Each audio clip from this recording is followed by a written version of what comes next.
On craint toujours la fin de match, c'est pas parce qu'on a un peu d'avance à la mi-temps à Cholet qu'on pense qu'on a gagné, hein, c'est absolument pas le cas.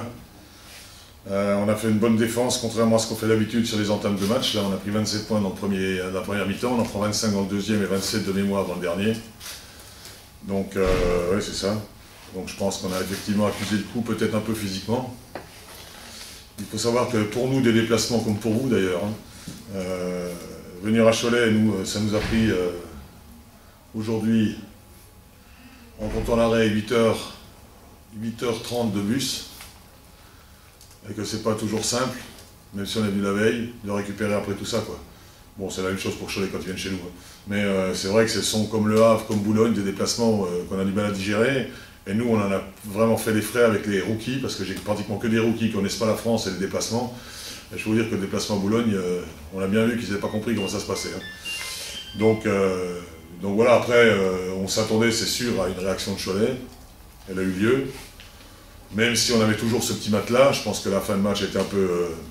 on a cafouillé un petit peu à la fin de match, mais on est en tout cas très heureux de venir s'imposer ici. C'est pas facile de gagner à Cholet.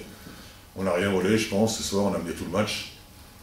David Cosette disait qu'on allait gagner sur le fil. Oui, on gagne sur le fil en menant tout le match, donc c'est quand même pas un hold-up, quoi. David était pendant un moment pas au mieux, il était beaucoup mieux après. Anthony, sur la gestion, a été à un moment donné un peu dans le vague. Il a très bien fini d'ailleurs, puis en plus il met les lancers, c'est quand même important d'avoir un meneur qui met les lancers à la fin sur le terrain, c'est quand même important.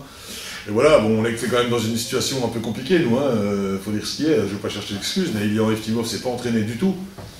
Il a joué aujourd'hui sans aucun entraînement, on a pris la décision de faire jouer à l'échauffement cet après-midi, ce soir je veux dire. Il n'avait pas fait un seul entraînement, même pas de shoot ce matin, rien du tout. Donc voilà, on a CJ qui vient d'arriver, on a joué sur 4 systèmes de jeu, plus... un petit système de jeu rapide, parce qu'on a essayé de mettre 4 systèmes dans la tête en 3 jours. Bon, c'était pas la meilleure façon de venir à Cholet. Hein. Donc c'est pour ça que je tiens à féliciter encore une fois les gars sur le comportement, et en particulier sur avoir fait une entame de match qui nous change d'habitude, où je suis obligé de prendre un tournoi à 12-0, quoi, au bout de 3 minutes. Donc voilà, même s'il y a eu une mauvaise entente entre moi et William Grady sur la fin de match, la consigne était de ne pas faire faute s'il mettait les deux lancers. Mais la consigne n'était pas de faire faute s'il n'en mettait qu'un. Et William a pensé, comme j'avais dit, de ne pas faire faute s'il mettait les deux, comme il n'en avait mis qu'un, il s'est dit je vais faire faute. Alors, si on veut raisonner au niveau statistique, il restait 2 secondes. Mettre un panier de son camp en 2 secondes, c'est plus difficile que de mettre une claquette sur un lancer franc raté à la fin de match. Donc c'est pour ça que je ne souhaitais pas qu'il fasse faute. Mais enfin bon, on s'en est bien sorti, mais il saura pour la prochaine fois. Lui, il avait fait dans sa tête la démarche en se disant ouais, le coach a dit s'il marque, on ne fait pas faute, mais s'il ne marque pas, on va faire faute. Donc j'avais pas dit ça. Mais bon, ceci dit, ça s'est bien goupillé. Et on n'a pas perdu de ballon sur les remises en jeu difficiles. Ça, c'était parce que ça pressait fort à un moment donné à Cholet.